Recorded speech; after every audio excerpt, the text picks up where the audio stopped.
আসসালামু আলাইকুম। আমরা গত পর্বে জাভাস্ক্রিপ্টের ইতিহাস এবং ইঞ্জিন নিয়ে একটু আলোচনা করেছি। আজকে আমরা জাভাস্ক্রিপ্টের আউটপুট নিয়ে আলোচনা করব।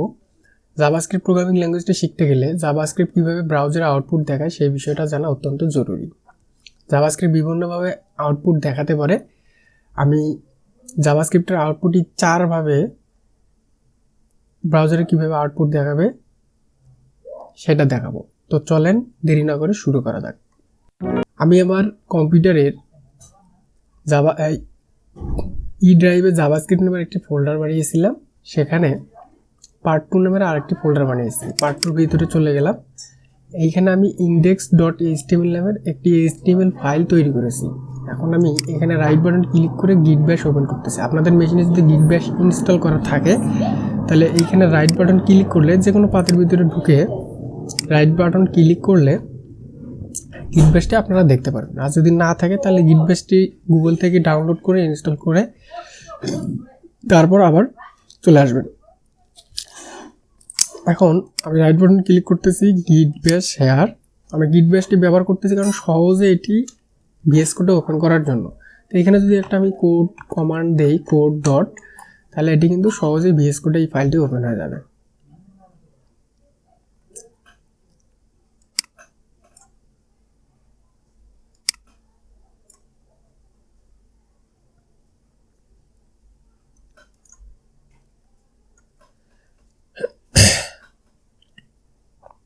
এখন index.html ফাইলটি আমাদের ব্ল্যাঙ্ক, এখানে কোনো কিছু নাই।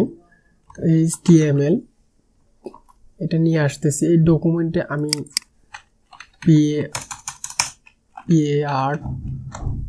পার্ট 2 দিলাম। এটি যদি লাইভ ওপেন করি তাহলে দেখতে পাচ্ছেন পার্ট 2 এটি আমাদের ওপেন হয়ে গেছে। আচ্ছা, এখন আমরা দেখব জাভাস্ক্রিপ্ট কীভাবে আউটপুট দেখায়। আমি কিন্তু ধরে নিচ্ছি যেহেতু আপনারা জাভাস্ক্রিপ্ট শিখতে আসছেন আপনারা HTML এবং CSS পারেন। তো HTML ট্যাগের মধ্যে জাভাস্ক্রিপ্ট লেখার জন্য আমাদের আরেকটি ট্যাগ দিয়ে দেওয়া হয়েছে, সেটা হচ্ছে স্ক্রিপ্ট ট্যাগ। এই স্ক্রিপ্ট ট্যাগ এটা লিখলাম। এই স্ক্রিপ্ট ট্যাগের ভিতরে আমরা যে কোনো জাভাস্ক্রিপ্ট লিখতে পারি। এখন এইখানে আমি যদি একটা পি ট্যাগ নেই, পি ট্যাগের মধ্যে আমি একটা কি করলাম আইডি নিলাম, সে ডেমো নামের একটা আইডি নিলাম। এখন document dot get element by ID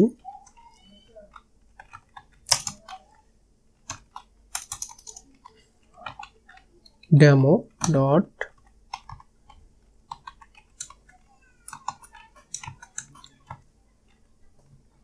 আচ্ছা, আমি এই কাজটা কি করলাম, ডকুমেন্ট, এই ডকুমেন্ট বলতে বোঝাচ্ছে এই ডকুমেন্টটা, এই HTML এর এই ফাইলটা, এটা সম্পূর্ণটা হচ্ছে একটা ডকুমেন্ট। এই ডকুমেন্ট থেকে গেট এলিমেন্ট বাই ডি হচ্ছে একটা ফাংশন, একটা জাভাস্ক্রিপ্টের বিল্ট ইন ফাংশন। এই document dot get element by ID মানে হচ্ছে যে কোনো, এইখানে আমরা যে আইডিটা দেব এই আইডিটা যে এলিমেন্টের মধ্যে থাকবে সেই এলিমেন্টটাকে সেটা ধরতে পারবে। তো এখানে গেট এলিমেন্ট বাই আইডি এখানে ডেমো দিয়েছি, তার মানে এই ডেমোটা এখানে চলে আসছে। এখন এই ডেমোর ইনার HTML এ মানে এইখানে আমরা যদি কোনো কিছু দিতে চাই, সে এখানে যদি আমরা এই হ্যালো অল্টার জেড করে নিচ্ছি, হ্যালো ওয়ার্ল্ড, এই দেখেন এখানে হ্যালো ওয়ার্ল্ড কিন্তু চলে আসছে। আচ্ছা, এইভাবে আমরা আউটপুট দেখতে পারি। এখানে গেট এলিমেন্ট বাই আইডি দিছি, এই জন্য এখানে আইডি দিয়ে ধরতে হচ্ছে। যে এখানে আইডির পরিবর্তে যদি আমরা ক্লাস দিই তাহলে গেট এলিমেন্ট বাই ক্লাস বা কোয়েরি সিলেক্টর, এরকম অনেক ধরনের মেথড আমরা আউটপুট দেখার জন্য পাবো। বা এই ডমের বা এই ডকুমেন্টের যে কোনো এলিমেন্টকে ধরার জন্য বিভিন্ন মেথড আমরা পাবো, ওগুলো পরবর্তীতে আমরা দেখব। তবে আজকে আমি 4টি শুধুমাত্র দেখাবো। তো এইটা একটা গেল আউটপুট দেখার জন্য, 4টার মধ্যে এইটা একটা গেল। আর একভাবে আমরা আউটপুট দেখতে পারি। তো এটা আমি মুছে দিচ্ছি, এটা মুছে দিচ্ছি দিয়ে এবার আর একটা মেথড দেবো, সেটা হলো ডকুমেন্ট ডট রাইট। এখানে যদি হ্যালো ওয়ার্ল্ড দেই তাহলে কিন্তু ব্রাউজারে আপনারা হ্যালো ওয়ার্ল্ড দেখতে পারতেছেন। ওকে, আচ্ছা, এভাবে আমরা দেখতে পারি। এটা গেল আরেকটা। তো এটিও আমি আবার মুছে দিচ্ছি। এবার উইন্ডো ডট অ্যালার্ট, এইখানে যদি আমি একটা অ্যালার্ট দেই, সে হ্যালো ওয়ার্ল্ড, আমি যদি রিলোড দিই তাহলে কিন্তু এই পপ আপ বক্সটা ওপেন হয়ে আসতেছে, এখানে হ্যালো ওয়ার্ল্ড টেক্সটটা আসতেছে। আমি যতবার রিলোড দেবো এরকম একটা পপ আপ বক্স হয়ে অ্যালার্ট দেখাবে, সেটা হচ্ছে হ্যালো ওয়ার্ল্ড। তো আমি এখানে যেই টেক্সটটা দেবো সেই টেক্সটটাই এইখানে দেখাবে। এভাবেও আমরা জাভাস্ক্রিপ্টের আউটপুট দেখতে পারি। এটাও আমি মুছে দিলাম। তার আর একটা জিনিস এখানে বলে নেই, এই যে উইন্ডো, এটা জাভাস্ক্রিপ্টের উইন্ডো অবজেক্টের একটা কিওয়ার্ড। এই উইন্ডো আমরা যদি ব্যবহার না করি তারপরেও কিন্তু এটি কাজ করবে। এই দেখেন, এটা সঠিকভাবেই কাজ করতেছে। তো এই উইন্ডো কিওয়ার্ডটি ব্যবহার না করলেও চলবে। তো এটি আমি মুছে দিচ্ছি দিয়ে এবার 3টা দেখলাম। একটা হচ্ছে document dot get element by ID. আইডির মধ্যে আমরা প্যারামিটারে আইডিটা পাস করে দিয়ে ডট ইনার HTML এর মধ্যে আমরা একটা কি দিয়েছিলাম, একটা স্ট্রিং মানে একটা টেক্সট ঢুকিয়ে দিয়েছিলাম, সেটা আমরা দেখতে পেরেছি। তারপরে ডকুমেন্ট ডট রাইট ফাংশনের মধ্যে একটা স্ট্রিং দিয়ে আমরা আউটপুট দেখেছি। তারপরে উইন্ডো ডট অ্যালার্ট ফাংশনের মধ্যেও আমরা আউটপুট পপ আপ বক্সের মাধ্যমে দেখেছি। এবার দেখবো কনসোলের মাধ্যমে। কনসোল ডট লগ, এখানে যদি হ্যালো ওয়ার্ল্ড আমি প্রিন্ট দেখি, এখন কিন্তু এখানে আমরা আউটপুটটা দেখতে পারতেছি না। এখন যদি আমি এখানে রাইট বাটন ক্লিক করে এই অপশনটি ইন্সপেক্ট করি, আমি একটু জুমটা ঠিক করে নিয়ে 100% করে নিলাম।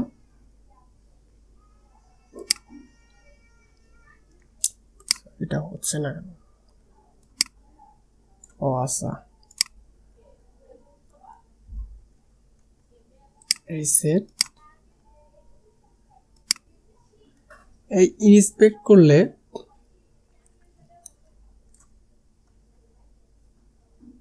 এই অপশনটি আপনারা দেখতে পারবেন। এইখানে আসবেন, আমি কেটে দিয়ে আবার দেখাচ্ছি। রাইট বাটনে ক্লিক করে ইন্সপেক্ট অপশনে আসবেন। এখানে আসলে এইটা দেখতে পারবেন। এইখানে আসার পরেই কনসোলে যাবেন। কনসোলে আসলে আপনারা এই হ্যালো ওয়ার্ল্ডটি দেখতে পারবেন। আর এই নিচে যে এররগুলো আসতেছে আমার লাইভ সার্ভার, এটা আমি ওপেন করেছি, তাই আমি যদি লাইভ সার্ভারটা কেটে দিলাম, দেওয়ার পরে আমি এটি সরাসরি ওপেন যদি করি এবং ইন্সপেক্ট করি, কনসোলে যদি যাই, তাহলে এখানে কোনো এরর আর নাই। এই হ্যালো ওয়ার্ল্ডটা আমরা দেখতে পারতেছি। এখন আমি যদি এখানে হ্যালো ওয়ার্ল্ডটা চেঞ্জ করে দেই, সে